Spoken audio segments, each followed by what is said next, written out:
Yeah, feel free to, if you have any questions, feel free to put on the chat, and I will try my best to answer. Um, yeah, or if you want to raise your hand, if I can see you, feel free to chime in, and I'm trying to make um, the the talk, the panel more interactive. Cool. I think we are about to start. Cool.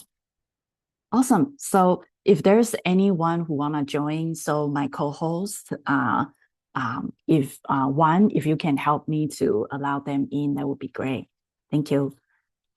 Okay, cool. So how's everyone? How's so far all the AI panels? Anybody wanna share your thoughts?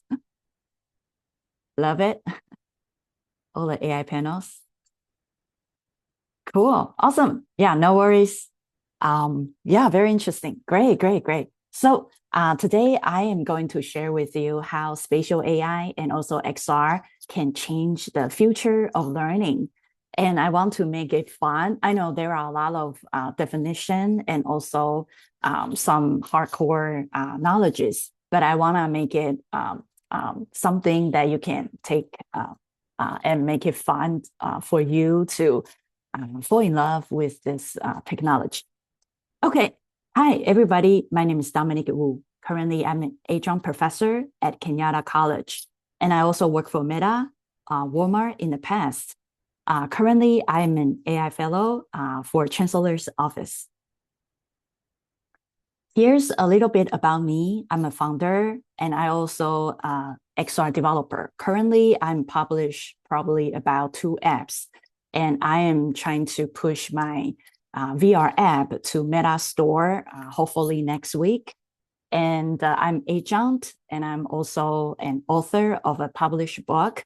I also host a podcast and host over 100 online events in the past.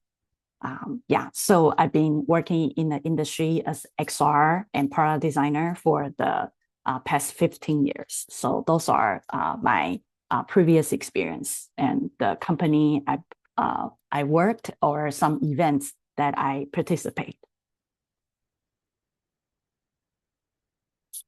Cool. So those are today's learning objectives. I know when I write learning objectives, I feel like, wow, it's like a lecture. I feel like a very, not wanting to learn, but I just want to share with you, yeah, something that you will learn from this panel.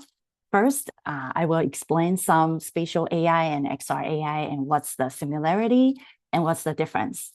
And also why this technology is even here, why everybody need to sit here, and why I'm introducing this technology, and how this can enhance our teaching, right? And how this can enhance students' learning, right? So I want to share with you some opportunities that you can use to take away. And also, we are going to launch for Chancellor's Office, we are going to launch a professional development for faculties to turn your own curricula into an immersive VR experience. And it's accessible to access for mobile, desktop, and VR headsets. So it's accessible for all, and it's no code. So as long as you have an idea, you can use it. And the software we are using is called Meta Horizon World Editor. So if you are interested, at the end, I will show you the sign up QR code, and I also will share with you the sign up form. The estimate of the professional development is not next year. This is 2026, sorry, upcoming March. So yeah, stay tuned and please sign up.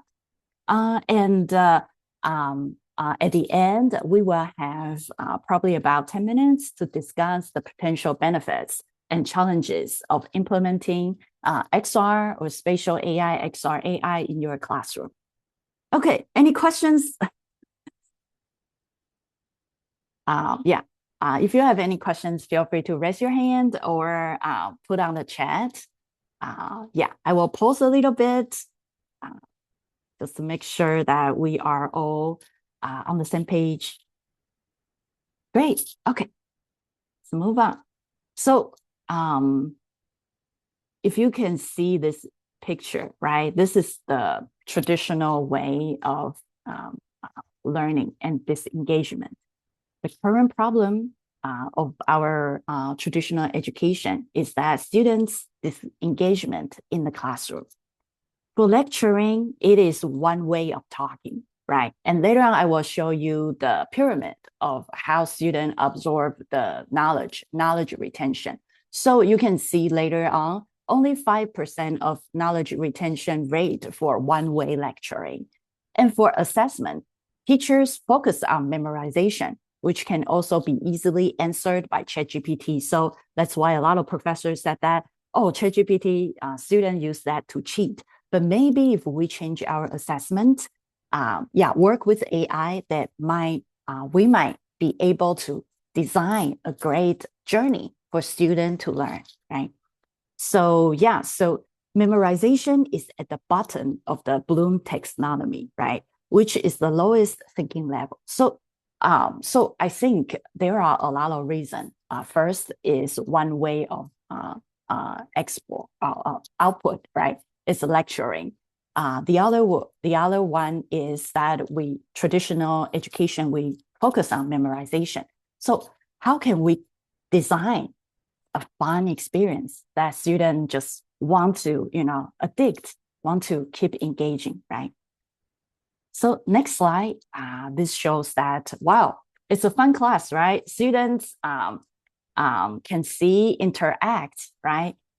It focuses on the something like creativity, problem solving, and collaboration. You see, you can interact with some abstract. You can visualize some abstract concept. So it feels not like a task, but like a fun, intriguing, interesting world to explore, right? Okay, so if you see the learning pyramid, lecturing only, one way and having a textbook, right? And teachers keep writing on the board. Remember when we were in college, right? Every time when the teacher lecturing, the 5 minutes you probably start, you understand, but later on you start thinking about, what am I going to eat for my lunch, right? You start thinking about something else, right? And your mind starts drifting away because there's no interaction, right? The knowledge in retention is very low, it's just 5%, right? Reading, audio visualization, demonstration, those are more like a passive, right? Traditional one-way input, output, right?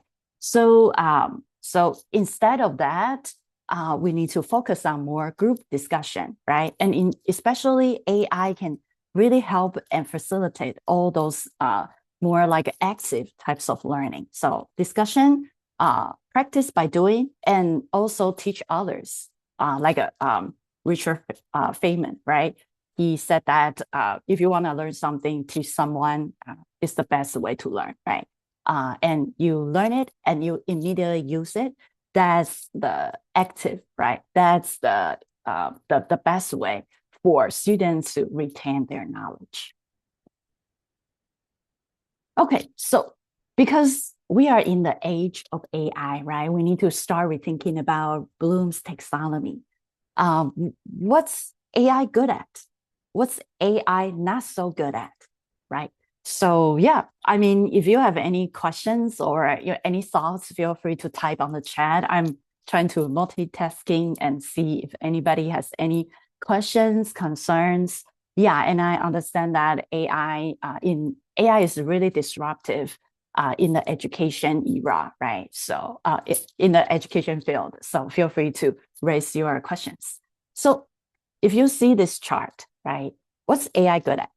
What's AI not so good at, right? So for example, AI is really good at answering the correct answer, right? For example, like a lot of professors might feel like, oh, before I have a quiz, right?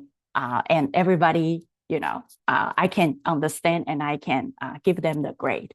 But now, because of AI, students just screenshot, not even want to type, right? Just screenshot or having some app on the desktop, and they can, get 100% correct, right? So I think what AI is good at is following the pattern, right? They can help students remember, analyze, right? But for the creativity evaluation, those parts, AI are not so great. You might say that, oh, AI can generate some, genetic, right? Like something very like a average types of answer, right? But when it comes to like a true creativity, you still need human to involve, right? So I think we can start thinking about maybe we need to turn our assessment from quiz, right? Or like writing, something that focusing on memorization to something more create, more collaboration, plus human skills. I remember a few days ago, we are in the AI Fellow meeting. We were discussing the traditional teaching and learning model. What's the difference between why students are so hard to find a job right now? And our answer as a group, we discuss and we find out that, traditional classroom, we teach students skills, right? But right now, what employees want, the human skills. What's human skills? You work well with your team. You can communicate. You understand the user. You create the product, solve users' problem, and you create the product that user want, right? So that's skill plus human skills. And human skills can be seen by resume, right? You work with this company, right, for 5 years. You must know how to work with other people. You publish and you create some successful product. You must know the user, right? So if we can integrate with group learning, right, a discussion, and we can teach them some soft skills, right, mega cognitive project-based types of assessment, then I think this is the AI-proof assessment. More like on the top, less on the bottom. Okay, so you see like the essential shift, teaching in the age of AI from teacher just, let's open the textbook, page 5, and start delivering the content. So let's design an exciting journey, right, for you to learn, make you want to learn, right? From one-way talk, I just keep talking for 50 minutes, right? Whether you know it or not, I don't know, right? To group, right? Give you some topic, let you discuss, let you to have hands-on, right? Or like give you the multitasking, like or like a multi question types of assessment, right? A quiz, right? Versus focusing on process, right? Draft, right? Group work, right? Instead of, no AI, right? Let's work with AI and using AI to help students to organize, to think better, right? Okay, so we've all gotten pretty used to AI, right?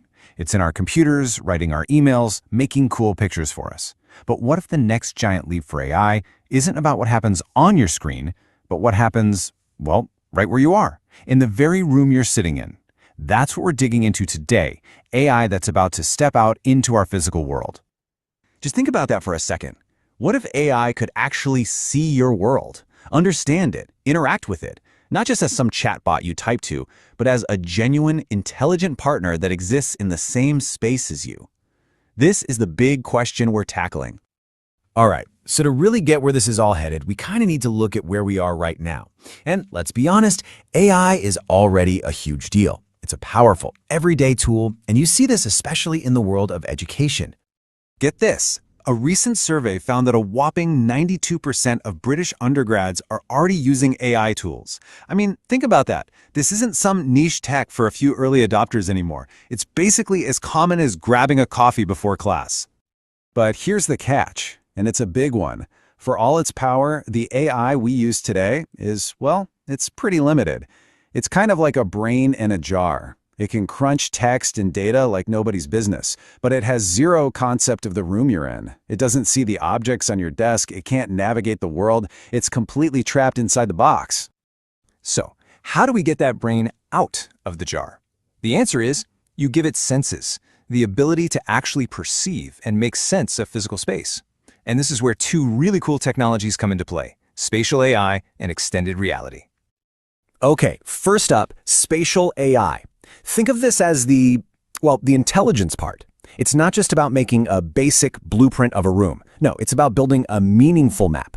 There's a fancy term for it, semantic slam, but all you really need to know is this. It's what allows the AI to see a shape and not just say that's a rectangle, but to understand, oh, that's a desk, and that over there is a chair. It's all about context and how things relate to each other.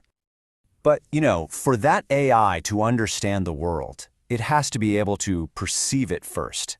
And that's where extended reality, or XR, comes in. XR is just the big umbrella term for all those immersive technologies like VR and AR headsets.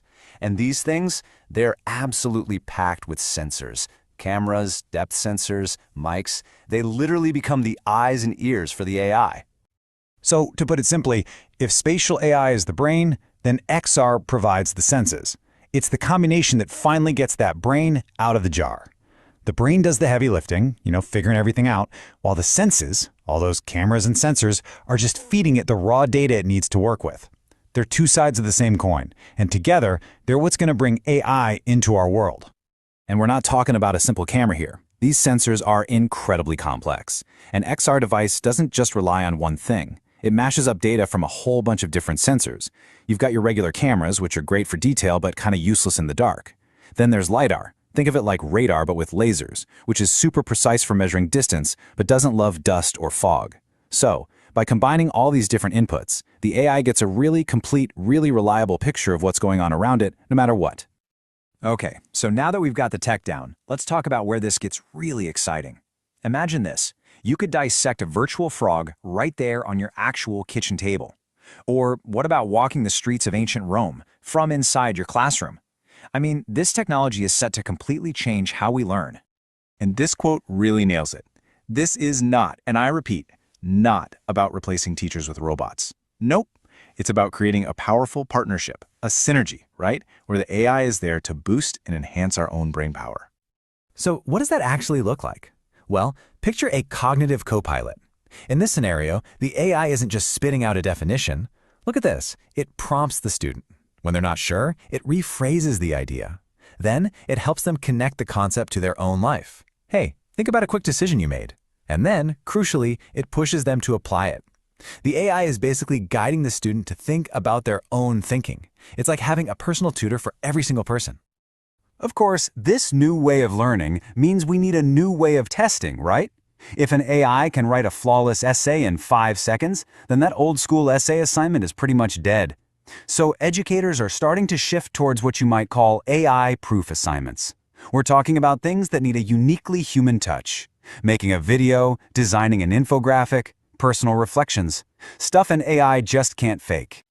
Now, it goes without saying, putting this kind of powerful AI into a classroom, well, it brings up some really serious and important questions about ethics and safety. So, this is the million-dollar question.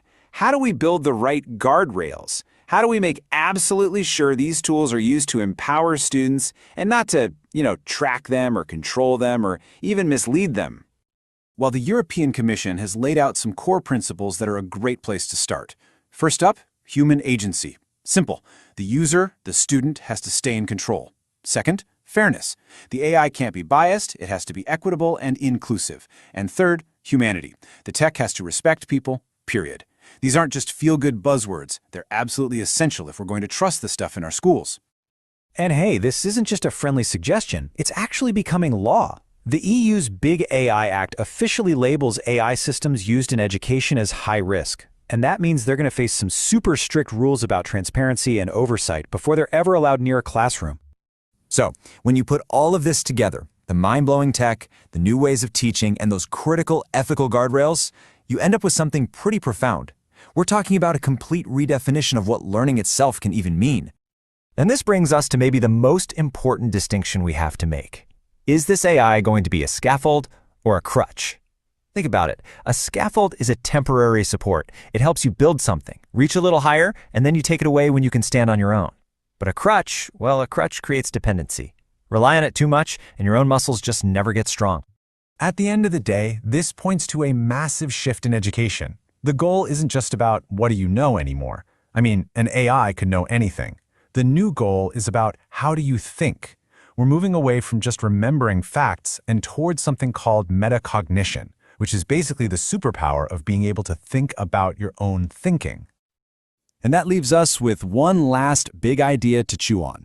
In an age where machines are getting smarter and smarter, maybe our biggest challenge isn't just teaching with them. Maybe it's about using this moment to double down on what makes us human, creativity, empathy, critical thinking. The real job becomes teaching what it means to be human. And the question is, are we ready for that? Cool. Yeah, I will pause a little bit. If you have any questions, feel free to unmute yourself, jump in, and also put on the chat. I'm curious about how we can address the very real environment impact of AI. Yes, I think first of all, we need to change more like before we are one way of delivering the content, right? And now we start become more like a facilitator. I remember I read an article long time ago. You probably can Google it. It's called DJ Teacher. Teacher switched the role from one way, deliver really boring lecture to start like a DJ, right? DJ is sensing the audience and change the songs, right? So teacher will be more like, oh, I sense the vibe of the crowd and I switch the topic, right? We are more coach. We help students to live the life that they want, live the happy life, right? And how can we coach them to make them become the person they want to be? Yeah, and that all the more like a content delivery, we can, kind of let AI to assist us. But for us, we are focusing on the interaction, answering students' questions that help them to become the person that they want to be, right? Yeah, I think this is a great question, and we can have like a whole day discussion about it. Any other questions? Yeah, feel free to put on the chat discussion. If you have any answer for Lucia, feel free to, chime in. And I think this is a great question. And I think this is an ongoing question. And we will keep, we are in the, pioneer era of how to integrate AI into our curricula. So I think this is an ongoing question, and there will be ongoing answers. Yeah. I think this question is about water and energy use the data center. Oh, okay. Okay. Yeah. There are a lot of questions. And, 2 days ago, Elon Musk has a meeting or a podcast with 2 people. And what Elon Musk say about the energy problem is that we might need to turn our civilization into more like a Dyson sphere. It's a sun, and we are harvesting the sun because according to Elon said that, all the energy right now, if we are not using solar, using the sun, we are pretty much, burn our resource, put the twist or the branch into the fire, right? So the best way is to harvest the sun, right? And also he proposed shooting a lot of the grid instead of on Earth. We put in the satellite and we put it, around the space, right? So all the energy will start from the solar panel and solar panel on the satellite, and then go to the, the world. So it's really cool because it's tied to, space, right? Okay, so I will also put the talk on the chat. I need to find it. Okay, I think all the questions are very fun. Okay, cool. Okay, so feel free to keep discussing because we still have something to cover.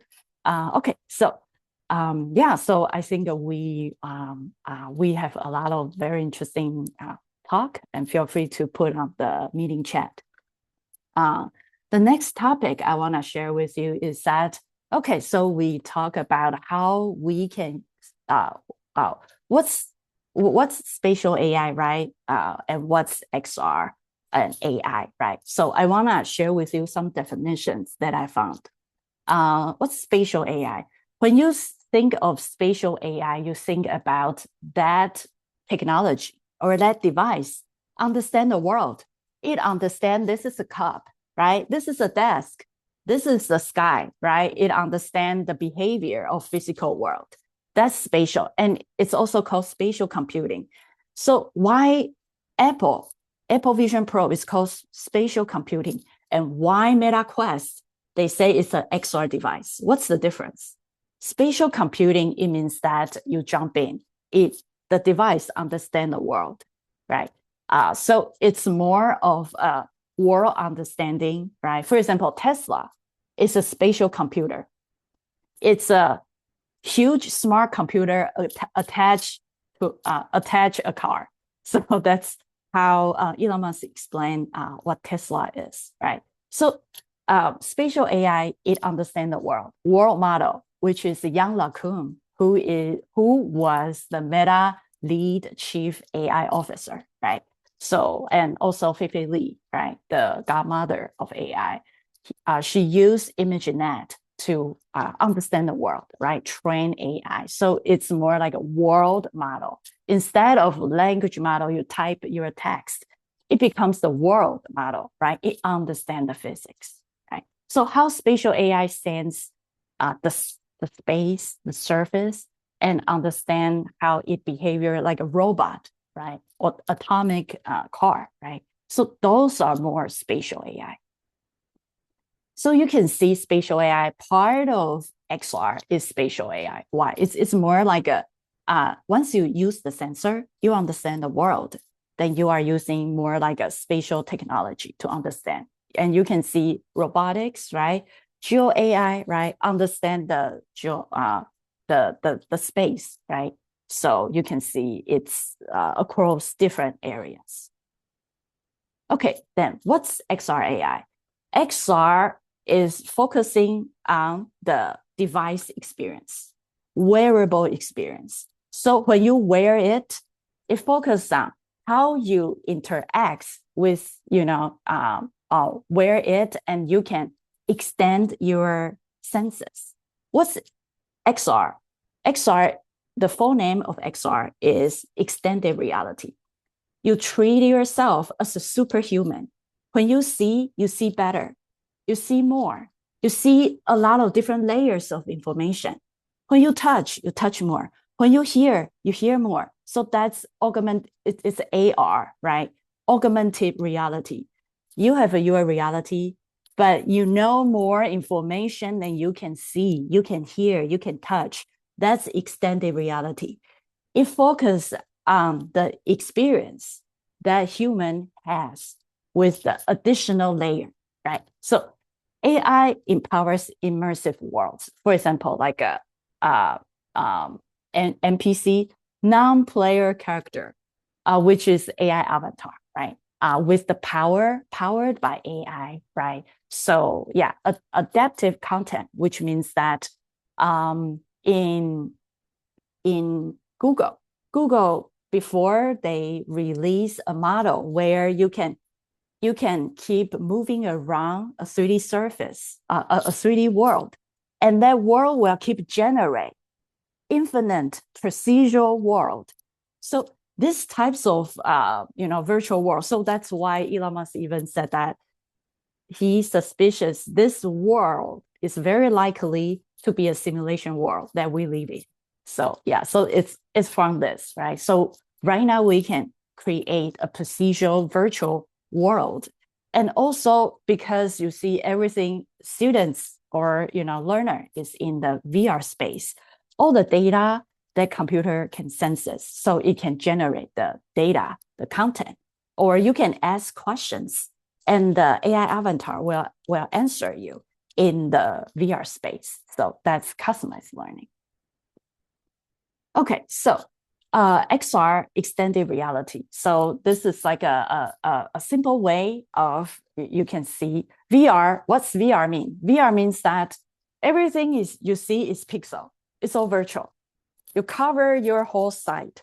That's VR. Everything you see is a virtual pixel. AR, long time ago, AR means start from pilot.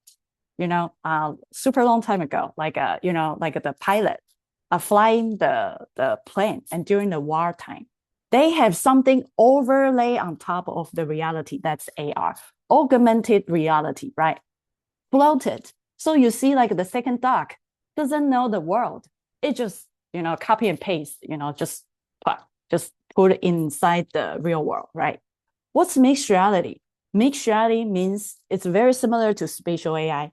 It understands the world. So you see this dog, understand there's a desk in front of that dog. So there's an occlusion using either LiDAR or using depth sensor. So that's mixed reality, right? So you can see this is extended reality, right? Either you are immersive, the dog immersive in the virtual space, or this dog just like, oh, I don't know what this space is, but I'm just be there. Oh, and the MR, mixed reality, is that, oh, the dog is like, oh, I'm aware of this environment. I'm behind the table. Okay, so the table needs to go first. Okay, so this is mixed reality. Okay. Any questions? Yeah, right. Yeah, thank you, Hyla, for answering all the questions. Great. At the end, we'll have Q&A, so we will have more interactive discussion. Okay, so you can see what's the spatial AI versus the VR, XR, right? So you can see for spatial part, it's more focusing on understanding the physical world, like a smart AR glass, right? You can see like a Orion, right? People play ping pong, right? And then the ball, that virtual ball can hit the real world table and bounce, right? Because it understands the world, right? And also you can see Orion, right? A Meta Orion smart AR glass that hasn't been released, but will release probably at the end of this year. You can see that when people look at some, you can translate, right? You can do the translation, and you can also see the ingredients of your food, right? So those are spatial AI. Spatial AI, I can tell you that if you see Meta's more like a financial report, VR is, they start kind of like a reducing more like a VR headset and put all the employees to spatial AI, which is the Ray-Ban smart AR glass. Why? Because spatial AI has a lot of needs, can be everyday life in everybody's life, right? For example, like you can do, a lot of people said that types of AR glass will be the next fall, but we still don't know, right? Because a lot of people are trying to do LASIK to get rid of the glass. You need to be so good, or the need to be, or that smart AR glass need to solve a lot of everyday life much better than fall for people to want to use it. So this is still debating, but according to the sales, even Meta, if you look at the news right now, they stop putting all the Ray-Ban display, which is $800 for the first AR try. It's just one eye with more UI flatting, more AR, right? Flatting in front of the real world. They stop selling to around the world, only focus on USA customer. Why? Because everybody wants it, right? And they couldn't produce so many, so they focus on USA. So for this news, you can see that spatial AI smart glass, people needs it, right? Okay, so this is more like in detail. So spatial AI, you can see it's more like an iPhone, your phone, but more like a wearable, right? And also, if you see the recent news, you can pretty much use your handwriting. You just write something without any controller, without anything. You can just use your hand right in the air, and then your smart AR glass can receive it. For Meta Ray-Ban display glass, you can see the handwriting texture or like a texting. So people said that this types of AR glass will be similar to phone, but much more easier to access, right? And XR, I would say it's more for training, education. You put yourself in an immersive space, right? And students can interact, can learn, can just like previously we introduced the learning pyramid. We can, see and respond, right? This is retain like a 90% of knowledge, right? So yeah.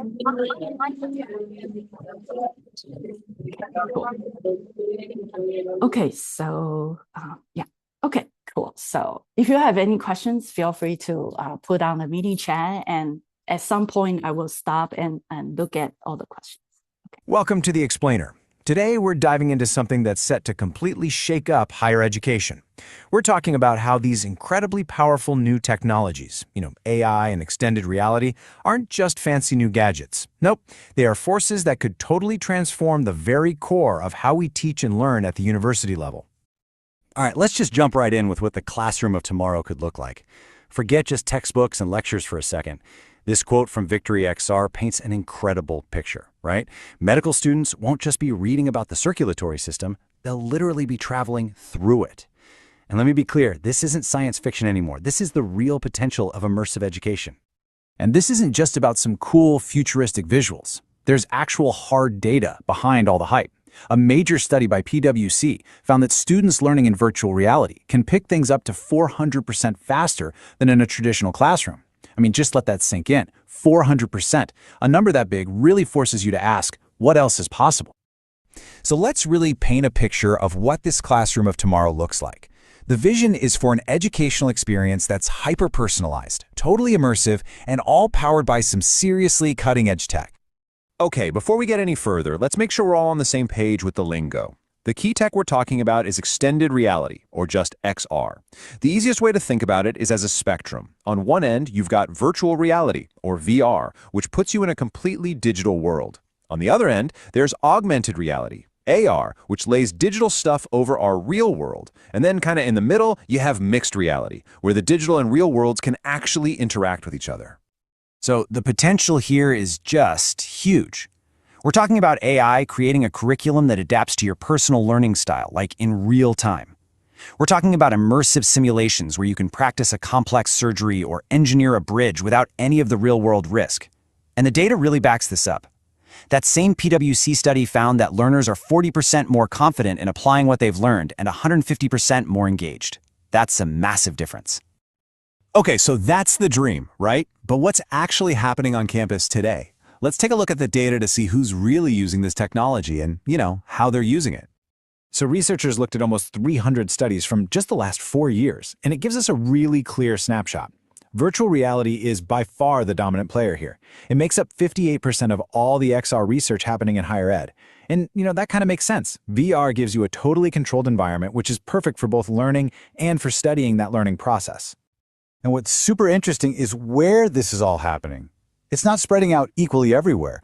The top 3 fields, you've got science, teacher education, and engineering are all areas where hands-on simulation and being able to visualize complex ideas is just incredibly valuable. They're the natural early adopters here, using XR to make abstract concepts feel real. And here's a really, really key point. The current XR revolution is overwhelmingly an undergraduate thing. We're talking 81% of the research. Now, this is probably because undergrads are the largest group of students, so they're easiest to study. But it definitely raises some interesting questions about how or if this tech is being used at the graduate and professional levels. Okay, so it all sounds pretty amazing. But It's not that simple. As with any huge technological leap, the road from a cool idea to everyday practice is, well, it's filled with some pretty big challenges. Now, this is where things get really fascinating, because there's this incredible tension here. On one side, you have this utopian promise, right? Learning that's perfectly tailored to you, endless digital worlds to explore. But on the other side, you have some very real, almost dystopian risks. Biased algorithms, cognitive overload from just too much stimulation, and social isolation. And then there's this one warning from researchers that honestly, it's a bit chilling. There's a real risk that humans could become more of a technology than the other way around. So if we break down these hurdles, they really fall into four main buckets. First, there's the direct impact on students. We're talking cognitive overload, physical discomfort, social isolation. These are real things. Then there's the practical stuff, money and time. This tech is not cheap, and it takes a long time to learn how to use it well. Third, you've got the classic technical headaches, bad Wi-Fi, tech that's outdated in a year, usability issues. And finally, you have the really big, thorny ethical questions about data privacy, security, and what it even means to be human when our world is so mediated by technology. So, with all these challenges, what's the plan?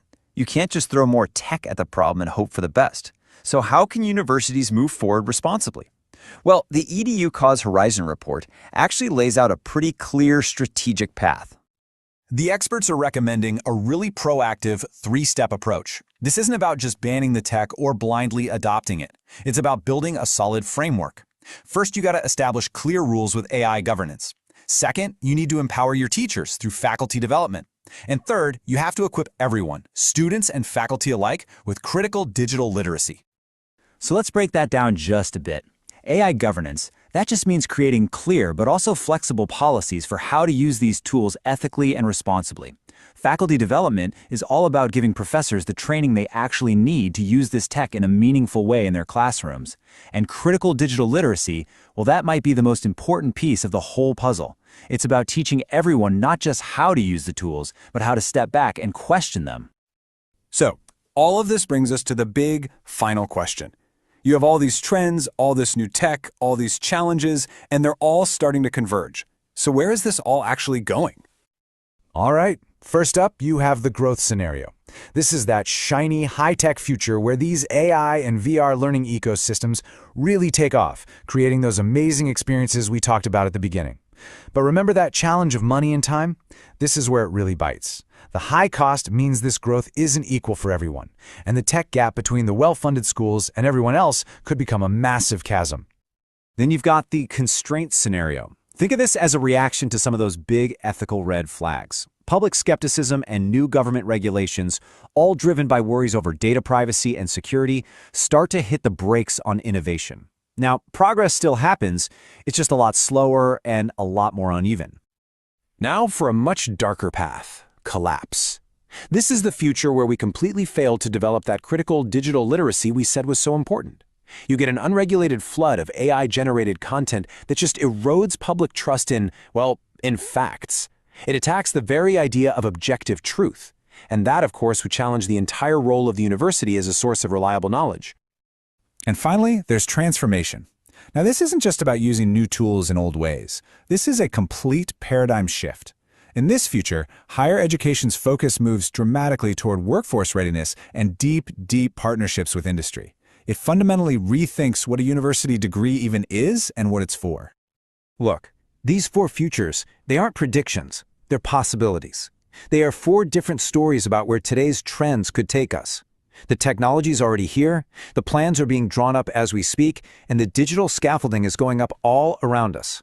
So the real question for all of us, for students, for educators, for leaders, is the one you see on the screen. Our digital campus is under construction. What will we build? Cool. So yeah, so you can see that there are a lot of benefits, right? And also something that we need to think more of when we implement those technology.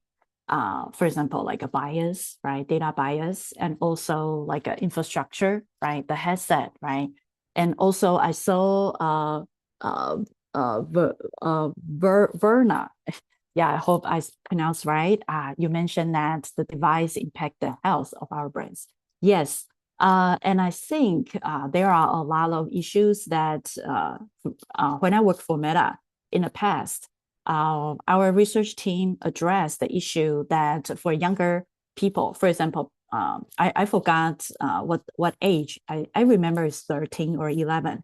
If you are under that age, you either need parental control. So on your Meta Horizon app, there's a parental control section. So if your kid is, under a certain amount of age, or even though your kid is over that age, you can, parent can control what's the hours that the kids is playing, just to make sure, because kids' brain is still in the development mode. We don't want kids to kind of mess up with the virtual world and the real world. Yeah, so there are some research. And also, for example, right now I'm in the process of uploading my VR app to MetaQuest Store. There's a list of something called VRC. It's called VR checking list. So in order for to prevent latency, motion the latency, and also motion sickness, there are a lot of frame rates. App performance, reduce the size of your headset, so your VR can render much better, much smoother. That types of things is fall on the developer. Developer need to create a better experience for the users, so they won't feel motion sickness, right? They won't punch the wall, right? Because sometimes there's a lot of settings, for example, like metaverse harassment, right? So Meta has kind of like a safety guard, which if somebody intrude your space, which is like a 2 feet or 3 feet, I forgot, then there will be a pop-up tell you, are you sure you want this person to intrude your personal space? So there are some guidance to protect people in the virtual world, and it's still developing. It's probably not perfect, but slowly, I think when we explore more problems, and I think we need to raise it up so the company can address those. Yeah. Okay, cool. So we talk a lot about XR, right? And in education, I think the best thing for spatial AI or XR is that it's personalization, right? It enables personalized learning. So tutors and mentors and also students can learn, right, at their pace, right? And they can interact, right? So they can learn and do it, practice it in a safe area. So I think this is great. Okay, cool. So this is more of my personal startup code stage.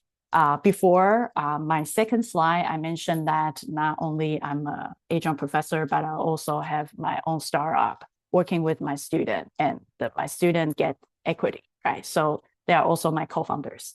So currently we are partnered with Professor Dr. Park and Dr. Suha. Both of them are AI fellows. So the first project we are working on is biology VR. We turn Professor Park's curricula. She is also teaching biology. So we turn her curricula into a VR experience.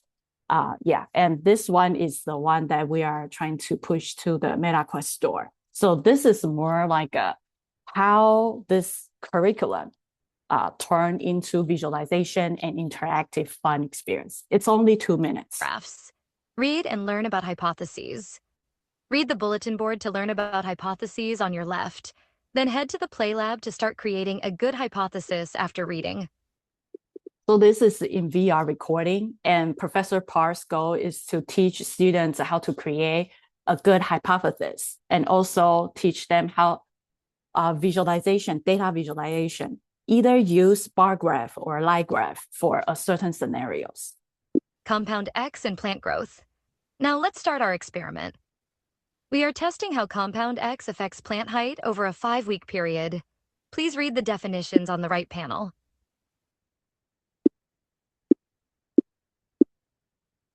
Setup.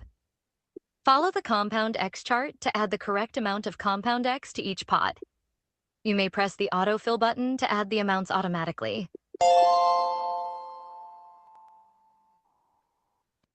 Yeah, students can being teleported into an Amazon jungle and then learn things. Great work. All the pots are filled with the correct amount of compound X. Now, let's wait 5 weeks and let science do its quiet magic. So everything you can see it immediately.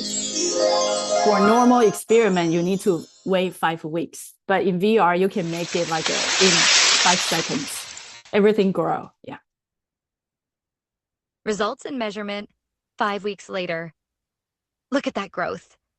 Now, let's collect the data. Please grab the ruler to measure the height of each plant.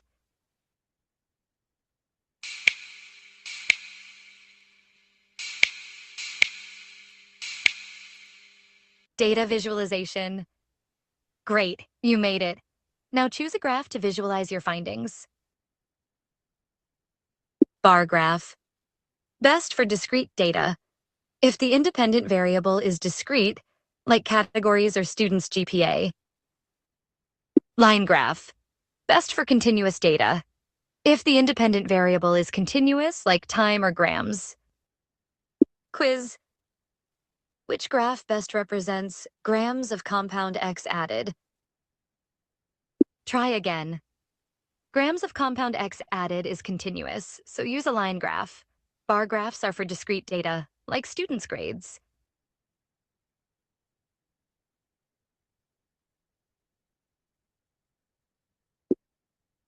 Correct.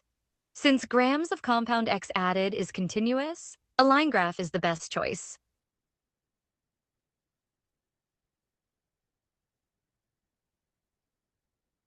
Cool. So this is the entire experiment. It's just 2 minutes, but you can see everything.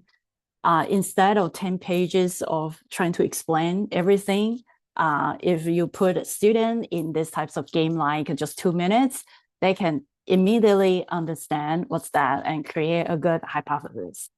Yeah, so right now we are also working with other professors. So if you are interested in turning your curricula into immersive VR game, contact me. Yeah, I will put my contact information for the last page. Yeah, just email me, contact me, or add me on LinkedIn. Yeah, we can discuss more. Okay, finally, we have some discuss time. I know we put a lot of information to you, and now is your time. And I will put like the nice kind of like a music. Maybe, I think we have 5 minutes left, right? So maybe, yeah, I don't think we have time. And I still have 2 small slides for the professional development. Maybe I can address, and maybe 1 or 2 of you, or feel free to put on the chat if you have any thoughts. So the first thing to discuss is, what potential do you envision for spatial AI and XR AI in the field of education? And number 2 is explain the, yeah, go for it, sorry. Yeah, any thoughts? Kezumi? Kezumi, do you have any thoughts? Feel free to share.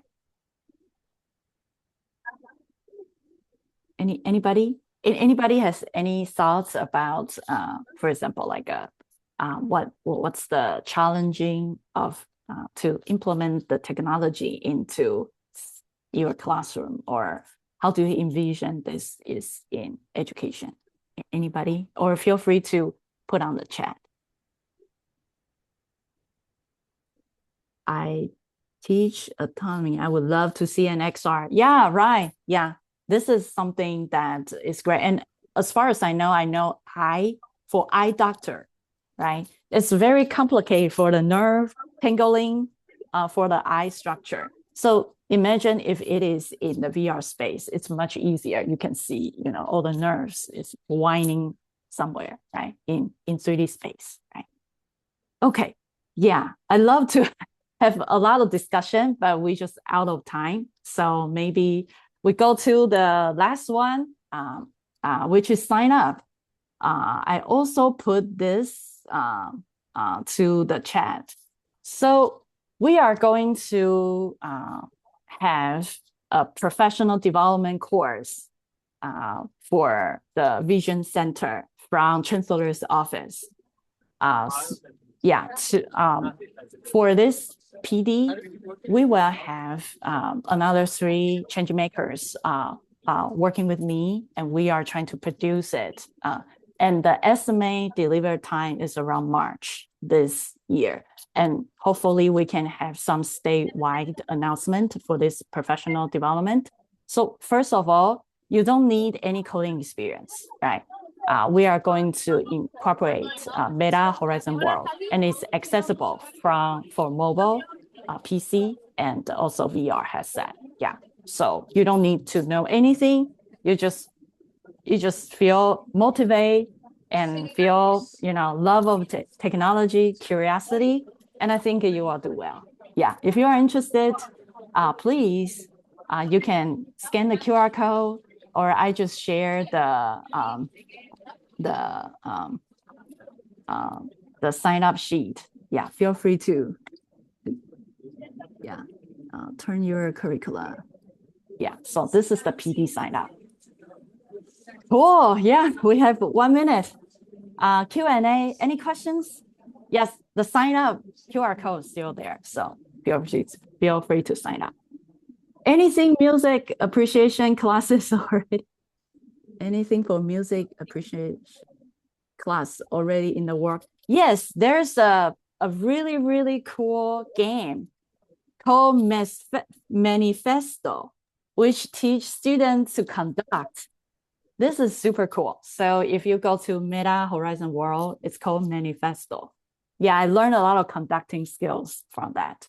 Putting you in front of a band and start, putting some games. It's fun. Cool. Yeah.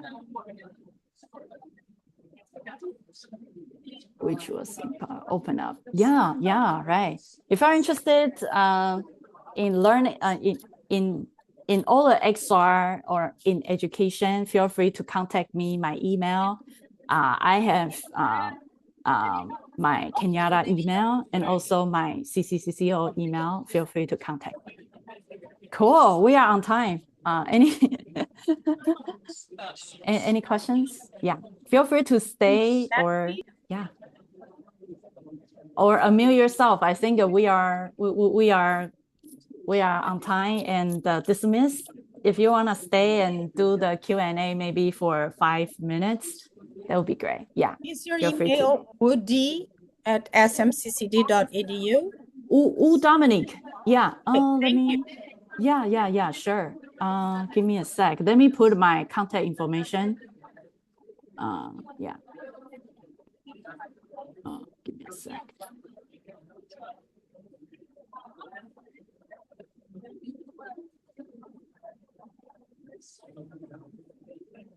Yeah, feel free to ask any questions.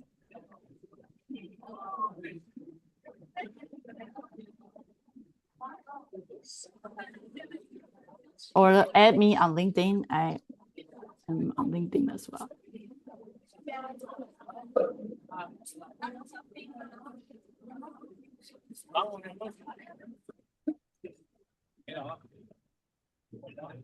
Thank you. Cool.